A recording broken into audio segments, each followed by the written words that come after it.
Hello, good morning, नमस्कार। कैसे हैं आप सब? कैसन बा? ठीक बा? तो मैं भी ठीक हूँ। चलिए, मैं लेके आया हूँ, आज सैटरडे है, जैसे आप जानते हैं उत्तराखंड पे डिस्कस करेंगे। आपकी समूह ज्ञान की परीक्षा वैकेंसी आई हुई है, फॉर्म भर लीजिएगा 746 पदों के लिए। उसमें उत्तराखंड 100 मार्क्स का पेपर होगा, उत्तराखंड 40 से 50 मार्क्स का आएगा। तो उत्तराखंड की इंपॉर्टेंस आप जानते ही हैं, तो इसलिए मैं उत्तराखंड डिस्कस कर रहा हूँ। आप मेरे साथ देखते चलिए उत्तराखंड के क्वेश्चंस की इंपॉर्टेंस क्या है। हो सकता है आपको चीजें आती हों, तब भी आप देखिए, बार बार देखिए। आपके पास बहुत अच्छा टाइम मिला है पढ़ने का, घर बैठ करके आप पढ़ सकते हैं।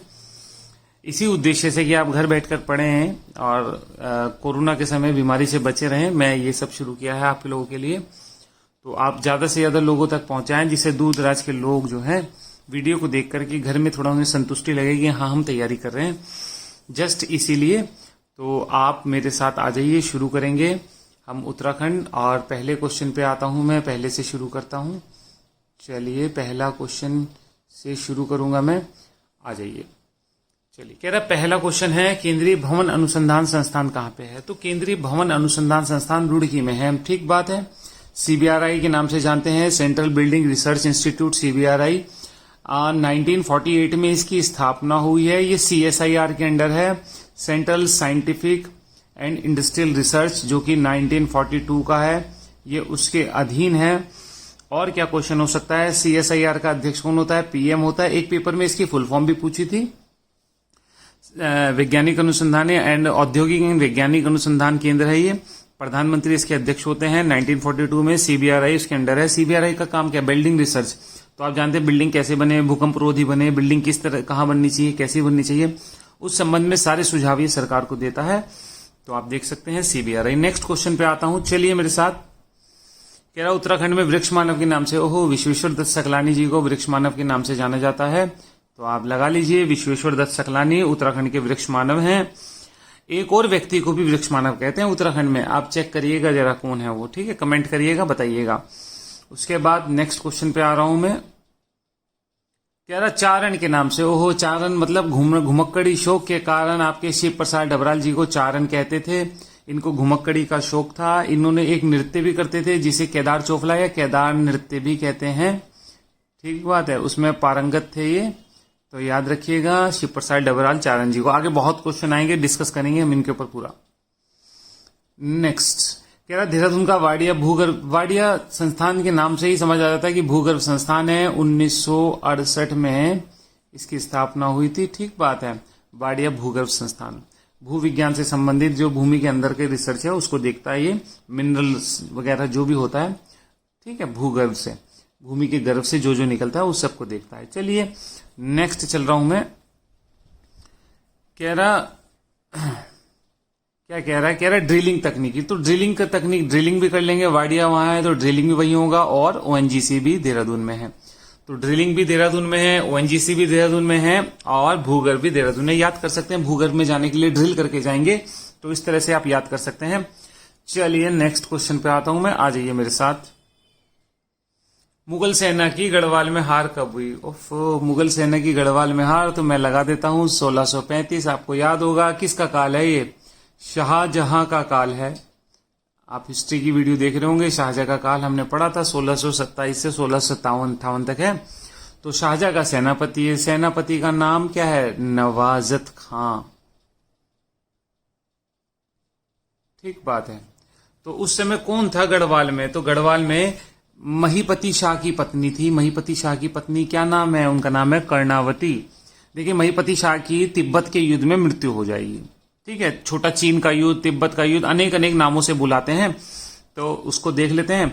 उसके बाद महीपति शाह की मृत्यु के बाद उनका लड़का जो है पृथ्वीपति शाह, वो नवजात होगा, यानी शिशु होगा, कम आयु का होगा। तो उसकी माता का नाम कर्णावती देखरेख करेगी। तो जब शाहजहां गद्दी पर बैठा था तो इन्होंने वो सम्मान नहीं मिला था। इन्हें लगता था कि गढ़वाल की तरफ से हमें जो सम्मान मिलना चाहिए महीपति शाह ने वो दिया नहीं था। तो इसी कारण से नवाजत खां मौके का फायदा उठाकर गढ़वाल पर आक्रमण करेगा। नवाजत खां सैनिक होगा, लेकिन इनकी सेना पराजित हो जाएगी। कहते हैं कि ये आत्मसमर्पण कर देंगे, तो रानी कहेगी कि अपने नाक कान काट लो, तो ये नाक कान काट लेंगे। इसलिए रानी कर्णावती को नाक कटी की रानी भी कहते हैं। कुछ किताबों में ऐसा भी लिखा है कि महिला से पराजित होने के बाद सैनिक इतना शर्मिंदा हुए थे कि उन्होंने अपनी नाक काट ली थी। तो जो भी कारण हो, नाक काटने वाली रानी कौन है? रानी कर्णावती है। उसके समय ही गढ़वाल पर आक्रमण हुआ था। चलिए स्विच करते हैं नेक्स्ट क्वेश्चन पे। कह रहा अल्मोड़ा मुद्रा किस साम्राज्य से संबंधित है? अच्छा जी, अल्मोड़ा मुद्रा की तो कुणीत की बात कर लेता हूं मैं। चलिए कुणीत की बात कर लेता हूं अल्मोड़ा मुद्रा पे, ठीक है। उसके बाद अल्मोड़ा मुद्रा 3 प्रकार की है। कितने प्रकार की है? 3 प्रकार की। तो आप देखिए दूसरा क्वेश्चन आ गया। 3 प्रकार की हैं अल्मोड़ा मुद्राएं। नंबर 1 तो है अल्मोड़ा मुद्रा ही। नंबर 2 है वो क्या नाम है? नंबर 2 है अमोघ भूति मुद्रा। कौन सी? नंबर 2 प्रकार है अल्मोड़ा मुद्रा का अमोघ भूति। और नंबर 3 है चन्नेश्वर। ठीक हो गई बात। तो अल्मोड़ा मुद्रा 3 प्रकार की है। नंबर 1 अल्मोड़ा मुद्राएं, नंबर 2 अमोघ भूति मुद्राएं और नंबर 3 चन्नेश्वर मुद्राएं। अब मैं इनके बारे में डिटेल बता देता हूं। आपसे पूछे कि जो अल्मोड़ा मुद्रा है वो किसकी है, तो वो चांदी यानी कि सिल्वर और तांबे की यानी कॉपर की 2 धातुओं में मिलती है। चलिए ठीक बात है। अगर मैं बात करूं इनमें सबसे पुरानी कौन सी है, तो सबसे पुरानी अल्मोड़ा मुद्रा। इन तीनों मुद्रा में ओल्डेस्ट कॉइन जो है वो कौन से हैं? ओल्डेस्ट कॉइन जो है अल्मोड़ा मुद्रा के सबसे पुराने कॉइन हैं। चलिए अब इसके बाद 1-2 क्वेश्चन को मैं और बता देता हूं, वो आप देख सकते हैं। देखिए जो अमोघ भूति की मुद्रा है, अमोघ भूति मैंने आपको बताया अल्मोड़ा मुद्रा 3 प्रकार की। अल्मोड़ा मुद्रा इटसेल्फ, अमोघ भूति मुद्रा दूसरा और तीसरा चन्नेश्वर। जो अल्मोड़ा मुद्रा है वो चांदी की जो है उनका वजन है 31 से 38 ग्रेन। कितने की है? चांदी की मुद्राएं 31 से 38 ग्रेन की है। ठीक बात है जी। और उसके बाद इसमें कौन सी लिपि में लिखा हुआ है? ब्रह्मी और खरोष्टी लिपि में लेख मिलते हैं इस पे। ठीक हो गई बात। और उसके बाद चन्नेश्वर मुद्राएं सबसे पुरानी मुद्राएं चन्नेश्वर मुद्राएं हैं, जो 131 से 291 ग्रेन तक की है चन्नेश्वर मुद्राएं। उत्तराखंड पीसीएस में एक क्वेश्चन आया जिसे हमें देखना चाहिए कि अल्मोड़ा मुद्रा पर कितने राजाओं के नाम, किस राजा के नाम मिलते हैं? 8 राजाओं के नाम मिलते हैं। शिवदत्त, शिवरक्षित, हरदत्त, हरपालित, इस तरह से 8 राजाओं के नाम मिलते हैं। उत्तराखंड पीसीएस में आया था क्वेश्चन। आगे आएगा तब मैं डिस्कस करूंगा, आप देखिएगा 8 राजाओं के नाम कौन कौन से मिलते हैं अल्मोड़ा मुद्रा में। चलिए नेक्स्ट क्वेश्चन पे आता हूं मैं, आ जाइए आप। क्या कह रहा निम्नलिखित में से कौन सा सही नहीं है? कह रहा उत्तराखंड राज्य का वृक्ष बुरांश है। बिल्कुल ठीक बात है, राज्य का वृक्ष बुरांश है। वैज्ञानिक नाम होता है रोडोडेंड्रोन आर्बोरियम। ठीक है। उसके बाद उत्तराखंड का राज्य खेल बैडमिंटन है। ना जी ना, हमारा तो राज्य खेल फुटबॉल है। तो यही वाला मिसमैच है। ठीक बात हो गई। राष्ट्रीय विज्ञान दिवस 28 फरवरी को मनाते हैं। बिल्कुल ठीक बात है, बिल्कुल ठीक बात है। विज्ञान दिवस आप जानते हैं डॉक्टर सीवी रमन होंगे। डॉक्टर सीवी रमन जिस दिन अपनी इन्वेंशन शो करेंगे 28 फरवरी को, उनका बर्थडे नहीं है, अपनी इन्वेंशन उन्होंने 28 फरवरी को शो की थी, तो उसी दिन हम क्या मनाते हैं? नेशनल साइंस डे यानी कि विज्ञान दिवस मनाते हैं। उत्तराखंड का राज्य पशु कौन है? कस्तूरी मृग है। बिल्कुल ठीक बात है। फुटबॉल पे बात कर लेते हैं। फुटबॉल 2010-11 में निशंक थे आपके मुख्यमंत्री माननीय निशंक जी, उनके द्वारा फुटबॉल को उत्तराखंड का राज्य खेल घोषित किया गया है। चलिए मैं आगे चलता हूं, नेक्स्ट क्वेश्चन पे आता हूं। 2018 में उत्तराखंड, देखिए आपको बस इसमें एक चीज याद रखनी है, उत्तराखंड में राष्ट्रीय खेल होने हैं और कौन से नंबर के होने हैं? 38वें खेल होने हैं। बस ये याद रखिएगा। कब होंगे कब नहीं होंगे अभी हम इस मैटर में नहीं जाएंगे, क्योंकि ये आगे आएगा भी नहीं। अभी ये पोस्टपोन्ड हो गए थे, तो 38वें खेल होने हैं। जब भी होंगे 38वें उत्तराखंड में होंगे, जब तक इसका वेन्यू चेंज नहीं होता। ठीक होगी बात। चलिए नेक्स्ट क्वेश्चन पे आ रहा हूं। कह रहा कौन सा पर्वत पदीय नगर? देखिए पर्वत द्वीप नहीं होगा, पर्वत पदीय होगा। यहाँ पे ऐसे लिखा जाएगा पदीय। पर्वत पदीय का मतलब पर्वत के पैरों में स्थित नगर है। तो देखिए काठगोदाम, काठगोदाम के बाद नैनीताल शुरू होता है तो पर्वत पदीय है। ऋषिकेश, ऋषिकेश के ऊपर सारा पहाड़ है तो पर्वत पदीय है। कोटद्वार भी, कोटद्वार के ऊपर ही पहाड़ है, तो सारे के सारे पर्वत पदीय हैं ये नगर। ठीक होगी बात। अगर मैं आपसे कहूं रुड़की, तो रुड़की जो है आप देखिए रुड़की के ऊपर हरिद्वार है तो पर्वत पदीय नहीं है। पर्वत पदीय वो होगा जो पर्वत समाप्त होते ही नगर की स्थापना, हरिद्वार पर्वत पदीय में आ जाएगा। ठीक हो गई बात। तो इस तरह से ये तीनों के तीनों पर्वत पदीय नगर हैं। नेक्स्ट क्वेश्चन पे आता हूं। कह रहा रामगंगा बांध को जाना जाता है, उफ, रामगंगा बांध, कालागढ़ डैम भी कहते हैं। आप जानते हैं रामगंगा पे है। ठीक है। रामगंगा कहां से निकलती है? रामगंगा नैनीताल से निकलती है। रामगंगा, घाघरा, गंडक, रामगंगा आगे जाके यूपी में किस में मिलेगी? गंगा में मिल जाएगी, कन्नौज के पास जाकर के। ठीक है, तो कालागढ़ डैम है, कालागढ़ डैम जो है आपका रामगंगा डैम के नाम से भी जाना जाता है। 126 मीटर का डैम है। ठीक है, ऊंचाई इसकी 126 मीटर है। चलिए नेक्स्ट क्वेश्चन पे आते हैं। नेक्स्ट क्वेश्चन क्या कहता है? कौन सा उत्तराखंड में स्थित है इन पर्वतों में से? चलिए तो देख लेते हैं, हम चेक करते हैं क्या। दूनागिरी, हाँ जी दूनागिरी है। कामेट, हाँ जी है। बंदरपूछ है। देखिए दूनागिरी और कामेट ये दोनों के दोनों हैं चमोली में, और बंदरपूछ है आपका उत्तरकाशी में। ठीक है, बंदरपूछ वही है जहां से आपकी माँ यमुना नदी के रूप में बहती है। ठीक हो गई बात। चलिए मैं नेक्स्ट क्वेश्चन पे आ रहा हूं, आ जाइए। तो उपरोक्त सभी लगेगा इसमें। नेक्स्ट क्वेश्चन पे आ जाइए। क्या कहता है? एशिया की सबसे बड़ी कागज की इंडस्ट्री कौन सी है? ओफो, पीछे भी बात की थी उसमें हमने। तो एशिया की सबसे बड़ी लालकुआ नैनीताल में सेंचुरी पेपर मिल का कारखाना है। कौन सी? सेंचुरी पेपर मिल कहाँ पे है? लालकुआ नैनीताल में है। तो यही हो गया हमारा सबसे बड़ी, एशिया की सबसे बड़ी पेपर मिल है सेंचुरी नैनीताल में, लालकुआ में। नेक्स्ट क्वेश्चन पे आइए। कह रहा ओहो मिलान कर दीजिए। कह रहा राजकीय पशु कौन है? ठीक है, तो राजकीय पशु पे आते हैं। तो कस्तूरी मृग हमारा राजकीय पशु है। 2001 में उत्तराखंड सरकार ने स्टेट सिंबल्स डिक्लेयर किए थे 2001 में। तो आप देख लीजिए 2001 में डिक्लेयर किए थे। तो राजकीय पशु कौन है? राजकीय पशु कस्तूरी मृग है। कस्तूरी मृग का नाम है मॉस्कस क्राइसोगोस्टर है। राजकीय वृक्ष कौन सा है? राजकीय वृक्ष बुरांश है। रेडोडेंड्रोन आर्बोरियम इसका वैज्ञानिक नाम होता है। राजकीय पक्षी कौन सा है? राजकीय पक्षी मोनाल है। लोफोफोरस इम्पीजेनस होता है। राजकीय पुष्प ब्रह्म कमल है। बिल्कुल ठीक बात है। सुसुरिया अबिबलेटा इसका वैज्ञानिक नाम होता है, आप जानते हैं। और मोर हमारा नेशनल बर्ड है। पावो किस्टिटस होता है इसका वैज्ञानिक नाम। चलिए नेक्स्ट क्वेश्चन पे आते हैं। क्या कह रहा? कार्बेट राष्ट्रीय उद्यान है। पीछे भी वीडियो में बताया था भाई कार्बेट राष्ट्रीय उद्यान कहाँ पे है। तो कार्बेट राष्ट्रीय उद्यान यहाँ पर नैनीताल लग जाएगा। नैनीताल प्लस पौड़ी, पौड़ी नहीं दिया है तो पौड़ी भी लिख देते हैं। नैनीताल प्लस पौड़ी में है। आप जानते हैं कितने एरिया में फैला हुआ? ये 520 वर्ग किलोमीटर में फैला हुआ है, आप जानते हैं। उसके अलावा हम जानते हैं भारत का सबसे पुराना नेशनल पार्क है। इसके लिए 3 सन आपको याद होने चाहिए, 36, 52 और 57। अब मैं बताता हूँ।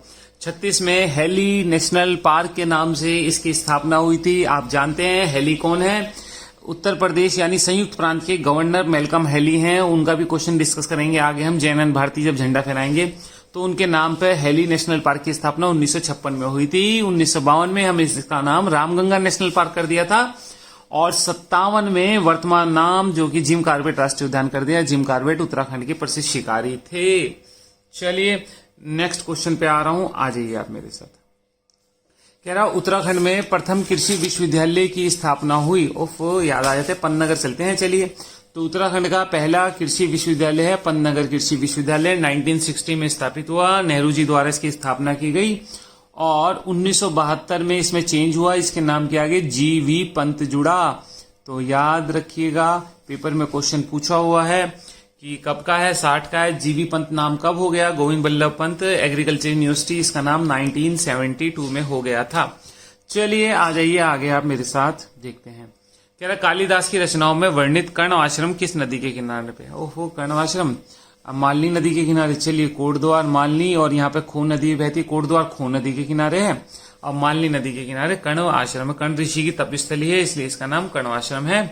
चलिए नेक्स्ट क्वेश्चन पे आ रहा हूं। आगे बहुत क्वेश्चन आएंगे, इसके वहां डिस्कस करता रहूंगा। नेक्स्ट क्वेश्चन कह रहा परमार शासकों को शाह की उपाधि किसके द्वारा दी गई? अच्छा जी, लोधियों के द्वारा परमार शासकों को शाह की उपाधि दी गई। बलभद्र पाल, बलभद्र शाह पहला शासक होगा जो शाह की उपाधि धारण करेगा। लोधियों के द्वारा यहाँ पर पवार शासकों को शाह की उपाधि दी गई है। ठीक बात है। अब आपसे पूछे बलभद्र शाह को दी तो कौन से लोधी ने? तो मैं कहूंगा बहलोल लोधी ने। कौन से लोधी ने? बहलोल लोधी ने दी थी। ठीक हो गई बात, बढ़िया हो गई होगी बात अब तो। चलिए नेक्स्ट क्वेश्चन पे आ रहा हूं। क्या है नेक्स्ट क्वेश्चन? कह रहा राष्ट्रीय आंदोलन के दौरान गांधी जी उत्तराखंड के किस स्थान पर बहुत दिनों ठहरे थे? अच्छा जी, गांधी जी, हाँ बिल्कुल ठीक बात है। गांधी जी कौसानी में रहे थे 12 दिन। चलिए मैंने लिख दिया 12 दिन। वैसे गांधी जी का उत्तराखंड का जो दौरा था, कुमाऊं का दौरा, वो 14 जून से और 2 जुलाई तक। गांधी जी 1929 में कुमाऊं आए थे। फिर 16 से 24 अक्टूबर तक गांधी जी गढ़वाल में जाएंगे। तो गांधी जी 14 जून से 2 जुलाई तक तो कुमाऊं में आए 1929 में। उसमें भी 12 दिन कौसानी पे रहेंगे। कौसानी में आप जानते हैं भागवत गीता की पर टीका लिखेंगे। ठीक बात है, तो आप जानते ही हैं, उसकी मैं बात नहीं कर रहा, बाद में बात करूंगा। ठीक हो गई बात। चलिए नेक्स्ट क्वेश्चन पे आ रहा हूं। नेक्स्ट क्वेश्चन कौन है? नेक्स्ट क्वेश्चन है अल्मोड़ा में कांग्रेस की स्थापना कहाँ हुई? 3 क्वेश्चनों पे चर्चा कर लेता हूं। अल्मोड़ा कांग्रेस की स्थापना 1912 में हुई। अल्मोड़ा कांग्रेस का हेडक्वार्टर कहाँ है? सल्ट, अल्मोड़ा में। ठीक है, सल्ट में HQ। नंबर 1 बात ठीक हो गई बात। अब अगर आपसे पूछे गढ़वाल कांग्रेस की, तो आप कहेंगे गढ़वाल कांग्रेस 1918 की है। गढ़वाल कांग्रेस 1918 की है। बैरिस्टर मुकुंदीलाल और अनुसुईया प्रसाद बहुगुणा ने की थी। बैरिस्टर मुकुंदीलाल और अनुसुईया प्रसाद बहुगुणा ने ये आपकी गढ़वाल कांग्रेस की स्थापना की थी। ये 2 क्वेश्चन हो जाते हैं। और इस बीच एक और देख लेते हैं। 1916 में कुमाऊं परिषद की स्थापना हुई थी। 1916 में इसके संस्थापक कौन थे? GV Pant, number 1। Number 2 Hargovind Pant. ठीक हो गई बात। और नंबर 3 BD पांडे, बद्रीदत्त पांडे। 3 लोग थे। 1916 नैनीताल में इसकी स्थापना हुई थी। किसकी? कुमाऊं परिषद की बात कर रहा हूं मैं। तो अल्मोड़ा कांग्रेस बताई मैंने इस क्वेश्चन में आपको, गढ़वाल कांग्रेस बताई, उसके संस्थापक बताए, और आपको कुमाऊं परिषद बताई। 1912, 1916 और 1918 3 लगातार मैंने आपको बता दिए हैं। चलिए नेक्स्ट क्वेश्चन पे आते हैं। नेक्स्ट क्वेश्चन क्या कहता है? नेक्स्ट क्वेश्चन कहता है टिहरी आंदोलन के दौरान 84 दिनों तक भूख हड़ताल के कारण किसने प्राण त्याग दिए थे? 84 दिन की भूख हड़ताल के बाद प्राण त्याग दिए थे आपके श्रीदेव सुमन जी ने। श्रीदेव सुमन जी ने प्राण त्याग दिए थे।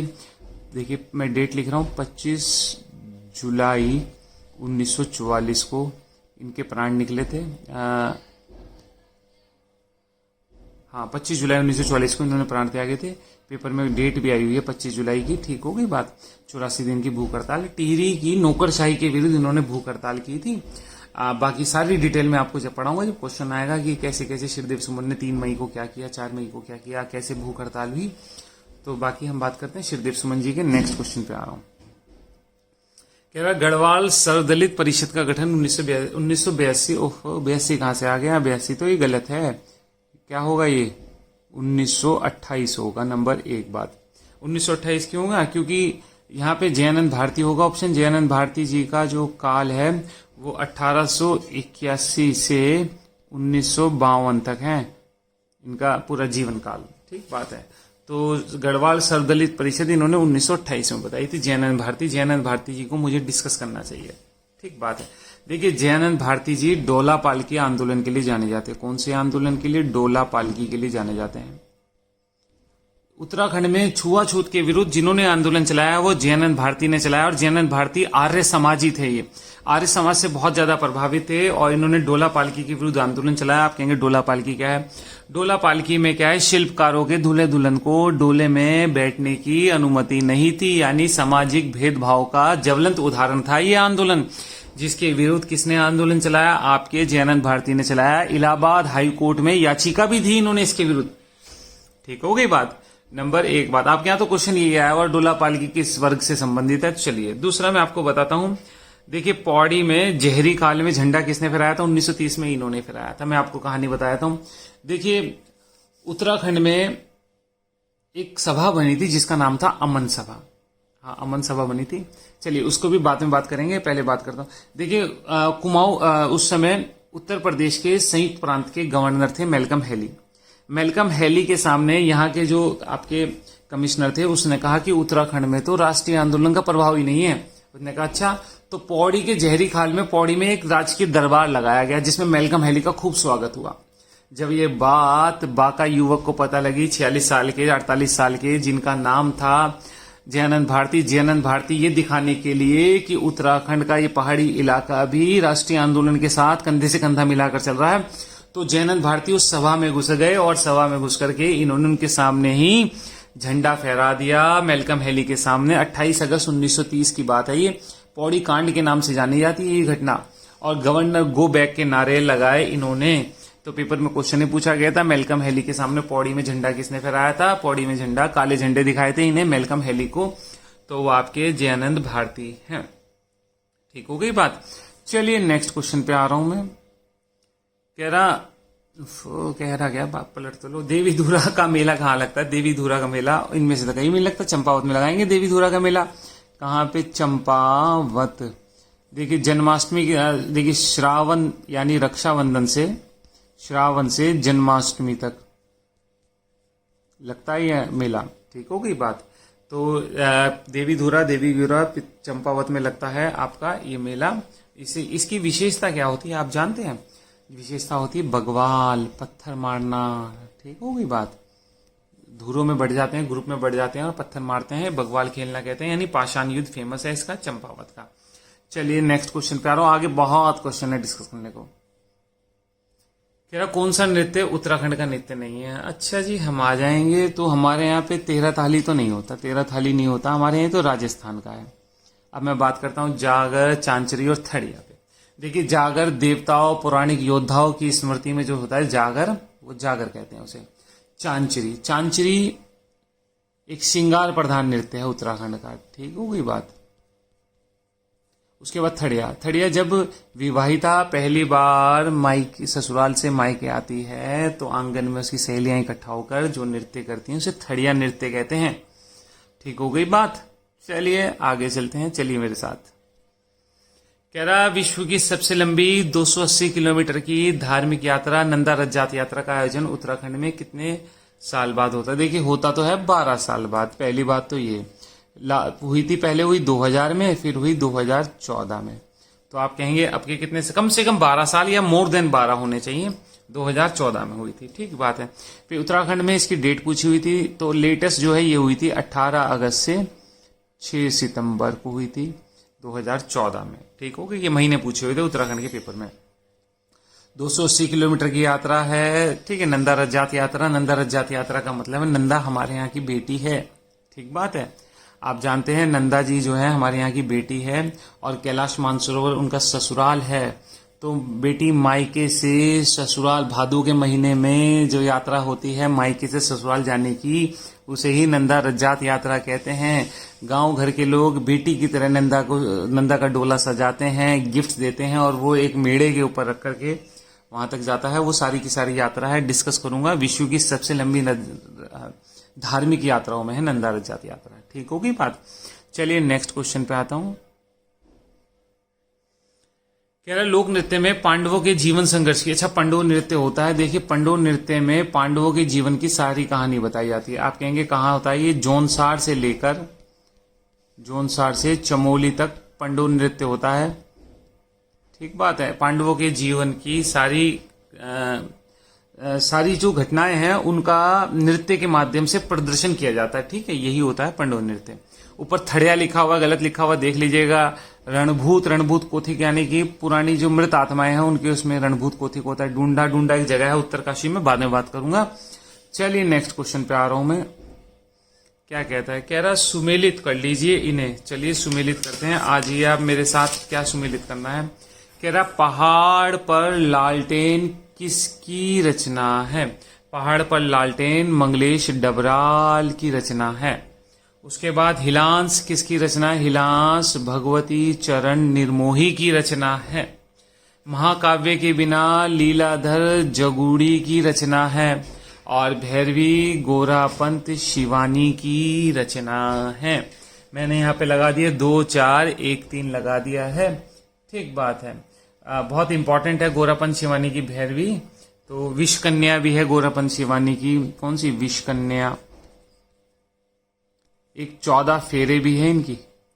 भैरवी, विष कन्या, 14 फेरे इनकी प्रमुख रचनाएं हैं। मैंने डिस्कस कर ली है। चलिए मैं नेक्स्ट क्वेश्चन पे आ रहा हूं। कह रहा उत्तराखंड के दक्षिण क्षेत्र का लोक साहित्य मिलता। अच्छा, दक्षिण क्षेत्र का लोक साहित्य तो थारू लोक क्षेत्र में मिलता। थारू भाषा में देखिए तराई की प्रमुख जनजाति है, तराई के लोगों की, तो उसका दक्षिण क्षेत्र में यही मिलता है, तराई में। ठीक हो गई बात, इससे ज्यादा कुछ नहीं। उधम सिंह नगर में मुख्यतः रहती है, उधम सिंह नगर और नैनीताल में। उत्तर प्रदेश की सबसे बड़ी जनजाति है, उत्तराखंड की भी सबसे बड़ी जनजाति है। अब किताबें बता रही हैं इन्हें, पहले जौनसारी को दिखाया करती थी। ठीक है, चलिए नेक्स्ट चल रहा हूं मैं।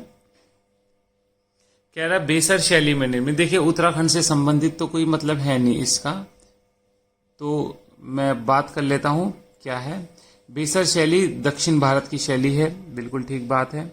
नहीं, गलत बोला मैंने, ये गलत है। देखिए ये आंसर इनमें से कोई नहीं लगाइए, और मैं बताता हूं। देखिए उत्तर भारत में जो मंदिर बनेंगे ना, वो शैली होगी नागर, और दक्षिण में जो बनेंगे वो बनेंगे द्रविड़,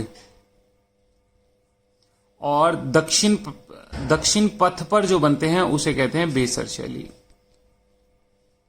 जब आप साउथ इंडिया का हिस्ट्री पढ़ेंगे तो कर्नाटक के चालुक्य वगैरह पढ़ेंगे, तो चालुक्य जो मंदिर हैं वो बेसर शैली में ही बने हुए हैं। दोनों शैलियों का मिश्रण है, क्या क्या है वो मैं आपको बताऊंगा जब मंदिर की कला डिस्कस करेंगे, तब बात करेंगे। उत्तर भारत के नागर, दक्षिण भारत के द्रविड़, और दक्षिणा पथ के जो है बेसर शैली में मिलते हैं मंदिर। उत्तराखंड पीसीएस में बेसर शैली पे मेंस में क्वेश्चन भी लिखने को आया था 2011 में शायद। चलिए नेक्स्ट क्वेश्चन पे आ रहा हूं मैं। कह रहा रिंगाल। रिंगाल आप जानते हैं, रिंगाल एक तरह की घास है, बिल्कुल ठीक बात है। एक नरकट घास भी लिखा, तो हस्तशिल्प लगेगा रिंगाल का। रिंगाल से टोकरी, मोस्टा, छन्ने और आदि चीजें बनाई जाती है रिंगाल घास से। ठीक हो गई बात। चलिए नेक्स्ट क्वेश्चन पे आ रहा हूं, आप आ जाइए मेरे साथ। कह रहा सुमेलित कीजिए। अच्छा जी, सुमेलित करते हैं। कह रहा 7 घोड़ों से मंडित सूर्य मंदिर कहाँ है। 7 घोड़ों वाला मंदिर जो है जागेश्वर में ही है, 7 घोड़ों वाला मंदिर। ठीक है, तो आपको देखना चाहिए। कह रहा पद्म। पद्म माने कमल, कमल पर सूरज बैठे हुए हैं, ये मंदिर कहाँ मिलता है। ये मंदिर आपका द्वारहाट में ही मिलता है। कह रहा विष्णु की 52 मूर्ति। 52 का मतलब है विष्णु के जो 5वें अवतार थे वो 52 अवतार थे, उनकी जो मूर्ति मिलती है वो काशीपुर में मिलती है। उसके बाद विष्णु की खड़ी मूर्ति कहाँ मिलती है। विष्णु की खड़ी मूर्ति देवलगढ़। देवलगढ़ आप जानते हैं अजयपाल राजधानी भी लाएंगे, ठीक बात है। तो देवलगढ़ में मिलती है विष्णु की खड़ी मूर्ति। उसके अलावा विष्णु की शेष शैया मूर्ति भी आपको याद करनी चाहिए कि विष्णु शेष शैया पर कहां बैठे हुए हैं। ठीक है, एक तो मिलती है द्वारहाट में और एक मिलती है बैजनाथ में। बैजनाथ और द्वारहाट, 2 जगह पर विष्णु की शेष शैया मूर्ति मिलती है, आपको देखना चाहिए। चलिए नेक्स्ट क्वेश्चन पे आ रहा हूं, आप आ जाइए। देखिए अभी 30-32 क्वेश्चन ही हुए हैं और वीडियो बड़ी होती जा रही है। चलिए कोई बात नहीं, हो जाने दो बड़ी, क्या दिक्कत है। आप लोग पूरे तो देखनी नहीं है आपको। कह रहा उत्तराखंड के किस मेले का प्रारंभ भारत के प्रधानमंत्री पंडित जवाहरलाल नेहरू द्वारा के जन्मदिन पर हुआ था। अच्छा, तो जवाहरलाल नेहरू के जन्मदिन पे तो 14 नवंबर होता है। 14 नवंबर को गोचर मेला लगता है। 14 नवंबर को 1943 से शुरू हुआ गोचर मेला। किसने, आरवी बर्नार्ड ने इसे शुरू किया था। किसने, बर्नार्ड महोदय ने इस मेले की शुरुआत की थी 1943 से। ठीक बात है। किसके लिए, भोटिया जनजाति के लोगों का व्यावसायिक मेला है। भोटिया जाति के लोगों के लिए मेले की शुरुआत हुई थी, उनका संगम होता है, मिलन होता है। चलिए भोटिया जाति के लोगों ने गोचर मेला चमोली हो गया, आरवी बर्नार्ड हो गए। 14 नवंबर 1943 से शुरुआत हुई है। चलिए नेक्स्ट क्वेश्चन पे आ रहा हूं, आ जाइए मेरे साथ। ये नोटिफिकेशन भी बहुत आते हैं आज मुझे। उत्तरांचल का निर्माण कब हुआ। चलिए उत्तरांचल का निर्माण भी करते हैं। तो उत्तरांचल हमारा राज्य है, 27वें राज्य के रूप में 9 नवंबर 2000 को हुआ। देखिए, और उत्तराखंड का निर्माण कब हुआ, 1 जनवरी 2007 को उत्तराखंड का निर्माण हुआ। दोनों बात ठीक हो गई। अब इसमें से जो क्वेश्चन आए हुए मैं बता देता हूं आपको। एक पेपर में पूछा कि उत्तरांचल राज्य का निर्माण का विधेयक लोकसभा में कब आया, तो 27 जुलाई 2000 को लोकसभा में पेश हुआ विधेयक। नंबर 1 बात, 1 अगस्त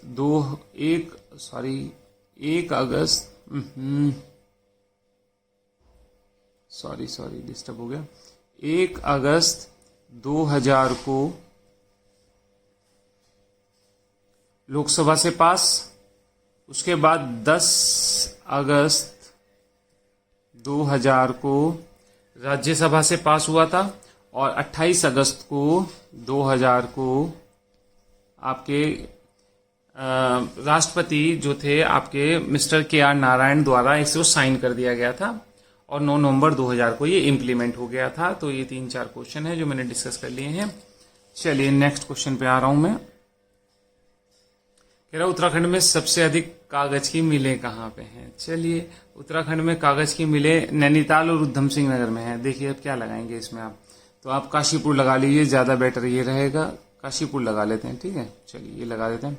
वैसे लाल कुआं नैनीताल में सबसे बड़ी पेपर मिल है, ठीक बात है। सबसे बड़ी पेपर मिल कहाँ है? एशिया की सबसे बड़ी पेपर मिल यहाँ पे है। चलिए उसके बाद नेक्स्ट क्वेश्चन पे आ रहा हूं। कह रहा कत्यूरी राजाओं की राजधानी कुमाऊं की कत्यूर घाटी से कहाँ स्थानांतरित हुई थी, तो कहाँ जोशीमठ आई थी, ठीक बात है। तो आप इसे जोशीमठ लगा लीजिएगा। चलिए अब मैं आपको बता देता हूं एक क्वेश्चन।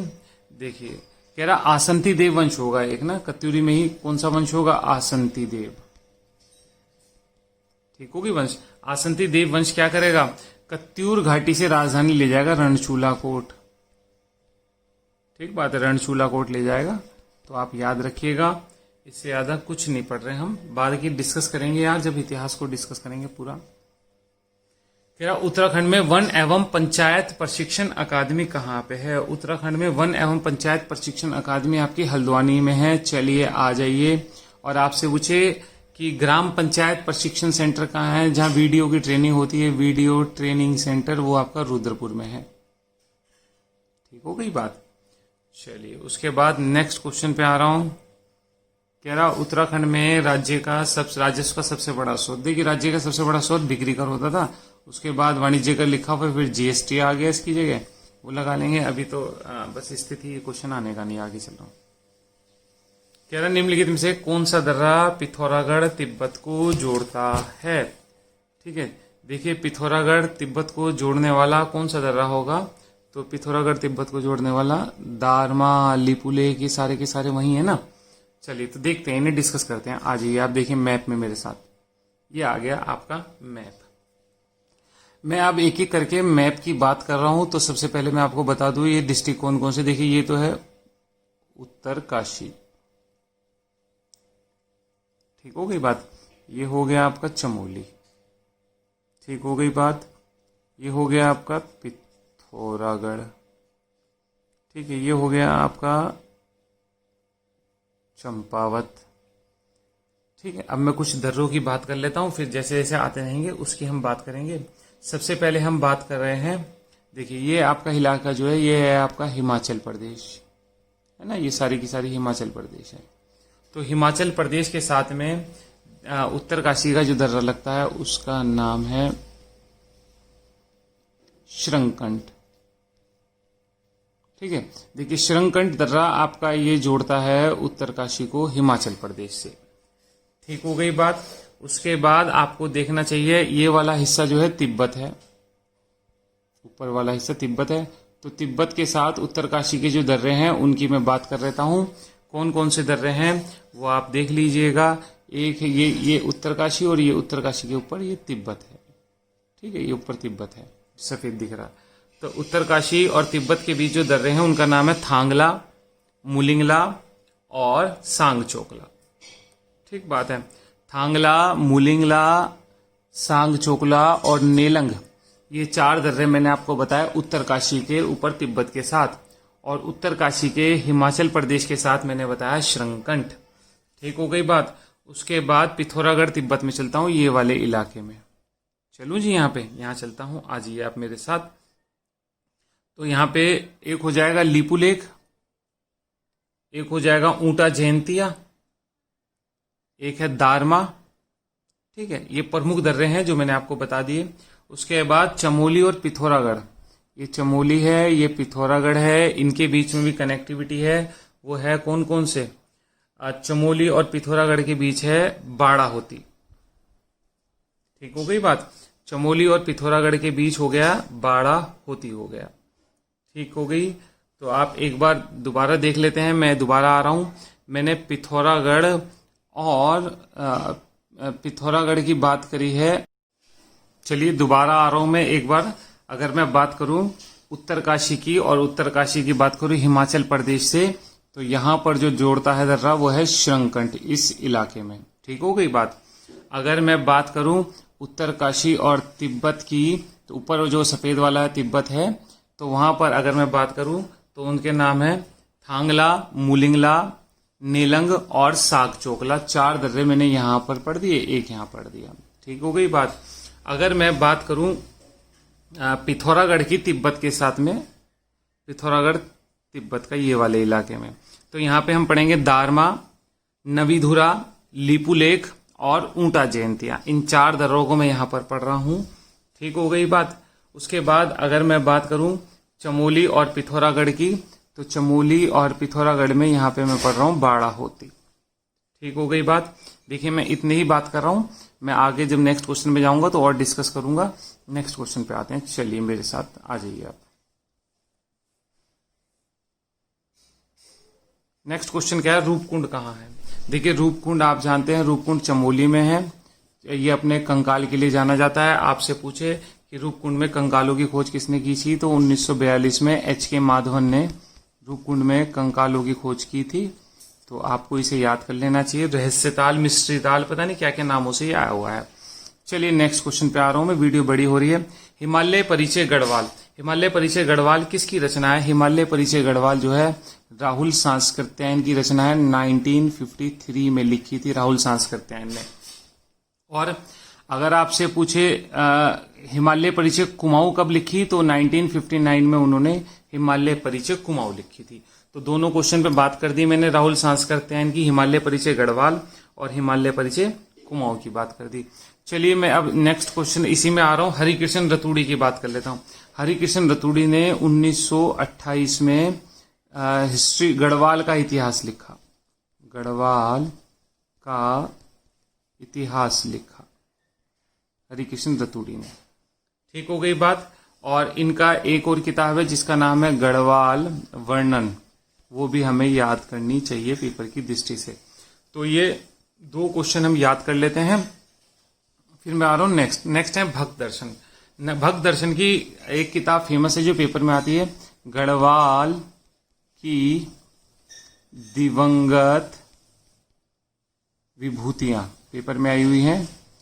ठीक है, ये आपके पेपर में आती रहती है। गढ़वाल की दिवंगत विभूतियां भक्त दर्शन की है। फिर इन्होंने कई सारे स्मृति ग्रंथ भी लिखे हैं। एक है इनका स्वामी राम का। ठीक हो गई बात। एक है मुकंदीलाल, अभी आ रहा हूं मैं। ठीक हो गई बात, स्वामी राम, मुकंदीलाल। और एक है सुमन, श्रीदेव सुमन का। तो देखिए 3 किताबों की, स्वामी राम स्मृति ग्रंथ, मुकंदीलाल स्मृति ग्रंथ, सुमन स्मृति ग्रंथ, ये तीनों के तीनों भी भक्त दर्शन ने लिखी है। तीनों की तीनों किताबें इन्हीं की हैं। ठीक होगी। और एक गढ़वाल की दिवंगत विभूतियां मैंने आपको बताई दिया, वो इन्होंने ही लिखी है। चलिए नेक्स्ट क्वेश्चन पे आ रहा हूं मैं। कह रहा फूलों की घाटी की खोज किसने की थी। फूलों की घाटी की खोज फ्रैंक स्मिथ ने की थी, 1931 में की थी। फूलों की घाटी की खोज फ्रैंक स्मिथ ने की थी। उसके बाद नेक्स्ट क्वेश्चन पे आ रहा हूं मैं। कह रहा निम्नलिखित में कौन सा रेल मार्ग से नहीं जुड़ा है, तो रेल मार्ग नैनीताल में रेल मार्ग नहीं है। ठीक हो गई बात। आप जानते हैं नैनीताल में रेल मार्ग नहीं है, हल्द्वानी तक है, काठगोदाम तक, लास्ट काठगोदाम तक है, उसके बाद नहीं है। नेक्स्ट क्वेश्चन पे आ रहा हूं। नेक्स्ट क्वेश्चन, कुमाऊं का चाणक्य किसे कहते हैं। कुमाऊं का चाणक्य आप जानते हैं हर्षदेव जोशी को कुमाऊं का चाणक्य कहते हैं। उसके बाद अगर आप कहें तो मैं 5-7 उपाधियां बता देता हूं। नंबर 1 गोरा ब्राह्मण किसे कहते हैं। नंबर 1 गोरा ब्राह्मण, पेपर में कई बार आ चुका है। जिम कार्बेट को गोरा ब्राह्मण कहते थे। नंबर 2 पहाड़ी विल्सन किसे कहते हैं। पहाड़ी विल्सन, पहाड़ी विल्सन किसे कहते हैं। फ्रेडरिक विल्सन को पहाड़ी विल्सन के नाम से जाना जाता है। अब नंबर 3 आ जाऊं मैं। नंबर 3 पहाड़ का अंबेडकर किसे कहते हैं। पहाड़ का अंबेडकर, ठीक है। तो पहाड़ का अंबेडकर कहते हैं हरिप्रसाद टमटा को। हरिप्रसाद टमटा को पहाड़ का अंबेडकर कहते हैं। फिर मैं नेक्स्ट क्वेश्चन पे आ जाता हूं। कुमाऊं का गांधी किसे कहते हैं। कुमाऊं का गांधी किसे कहते हैं, तो आप कहेंगे देवकी नंदन पांडे को कहते हैं। देवकी नंदन पांडे को कुमाऊं का गांधी कहते हैं। उसके बाद एक क्वेश्चन और देख लेते हैं, आपसे पूछे गढ़वाल का हातिम ताई किसे कहते हैं? गढ़वाल का हातिम ताई किसे कहते हैं? तो ये कहते हैं कुंवर सिंह नेगी को। कुंवर सिंह नेगी को गढ़वाल का हातिम ताई कहते हैं। चलिए मैं नेक्स्ट क्वेश्चन पे आ रहा हूँ, बेका बहुत लंबी वीडियो हो जाएगी। कटारमल का में किसकी पूजा होती है? कटारमल में सूर्य भगवान की पूजा होती है। कटारमल का सूर्य मंदिर है जिसे बड़ा आदित्य भी कहते हैं। बड़ा आदित्य या बड़ा आदित्य भी कहते हैं। देखिए अब मैं उत्तराखंड के सूर्य मंदिर बता रहा हूँ आपको, आप देख लीजिएगा। नंबर 1 है मड़ का सूर्य मंदिर, इधर से चल रहा हूँ कुमाऊं से। मड़ का सूर्य मंदिर हो गया आपका, डीडी हाट पिथौरागढ़ में है। उसके बाद टिहरी में आता हूं तो टिहरी ऊपर वहीं आता हूं पहले, दूसरा चंपावत में। चंपावत में खेती खान में है सूर्य मंदिर। फिर उसके बाद मैं चमोली में आता हूं तो कुलसारी में सूर्य मंदिर है, चमोली का कुलसारी सूर्य मंदिर। उसके बाद टिहरी में आता हूं तो टिहरी में पलेठी में हिंडोला खाल में सूर्य मंदिर है। हिंडोला खाल पलेठी में टिहरी सूर्य मंदिर है। उसके बाद एक भटवाड़ी सूर्य मंदिर कहाँ पे है? भटवाड़ी सूर्य मंदिर आपका उत्तरकाशी में है। और उसके बाद एक क्यार्क सूर्य मंदिर पौड़ी में है। तो मैंने आपके सामने 7 सूर्य मंदिर की बात कर दी, ठीक हो गई बात। चलिए नेक्स्ट क्वेश्चन पे आ रहा हूं। कह रहा उत्तराखंड के किस जनपद में अनुसूचित जनजातियों की संख्या सबसे अधिक है? तो सबसे अधिक उधम सिंह नगर में है। उधम सिंह नगर में सबसे अधिक है, परसेंटेज में भी और संख्या में भी, दोनों में उधम सिंह नगर में सबसे ज्यादा है। अब थारू को सबसे बड़ी जनजाति भी काउंट किया जा रहा है उत्तराखंड की, ठीक हो गई बात। चलिए मैं नेक्स्ट क्वेश्चन पे आ रहा हूं, पूरा करने दीजिए मुझे, बड़ी हो गई। उत्तराखंड में प्रयुक्त बोली समूह कौन सा होता है? तो कुमाऊनी, गढ़वाली, जौनसारी, यही तो क्रम है हमारे यहाँ पे। 3 सांस्कृतिक एरिया जो है हमारे, सांस्कृतिक कल्चरल रीजन जो है, कुमाऊं रीजन है, गढ़वाल रीजन है, जौनसारी रीजन है। इसी तरह से स्टडी करते हैं उत्तराखंड के कल्चर की। नेक्स्ट क्वेश्चन पे आ रहा हूं। कह रहा चंद राजाओं का राचिन क्या था? चंद राजाओं का राचिन गाय था। गाय चंद राजाओं का राचिन था। चलिए उसके बाद नेक्स्ट क्वेश्चन पे आ रहा हूं। कह रहा ब्लॉक समन्वय समिति का अध्यक्ष कौन होता है? ब्लॉक समन्वय समिति का अध्यक्ष ब्लॉक प्रमुख होता है। ब्लॉक समन्वय समिति का अध्यक्ष जिसे कहते हैं। नेक्स्ट क्वेश्चन पे आ रहा हूं। नेक्स्ट क्वेश्चन है, कह रहा राज्य पुलिस प्रशिक्षण अकादमी कहाँ पे है? तो राज्य पुलिस प्रशिक्षण अकादमी नरेंद्र नगर टिहरी में है। आप जानते हैं टिहरी नरेंद्र नगर में राज्य पुलिस प्रशिक्षण अकादमी है। देखिए मेरे ख्याल से 50 क्वेश्चन हो गए। इतना डिस्कस अगर मैं सारा डिस्कस करने लगूं ना तो 2, 2.5, 3 घंटे में 50 क्वेश्चन डिस्कस होंगे। इसलिए थोड़ा थोड़ा डिस्कस कर रहा हूँ, आपका काम चल जाए, आपको पेपर में पास हो जाओ, इसी उद्देश्य से मैं डिस्कस कर रहा हूँ। नहीं तो मैं औरों की तरह निशान भी लगवा सकता था फटाफट, उससे मजा नहीं आता। डिस्कशन करेंगे, चर्चा करेंगे, मजा आएगा। आपको मजा आए ना है, मुझे मजा आ रहा है, ठीक है। चलिए तैयारी करते रहिएगा, मैं आगे वीडियो भेजता रहूंगा। अपना ध्यान रखिए, खुश रहिए, ठीक है। Thank you.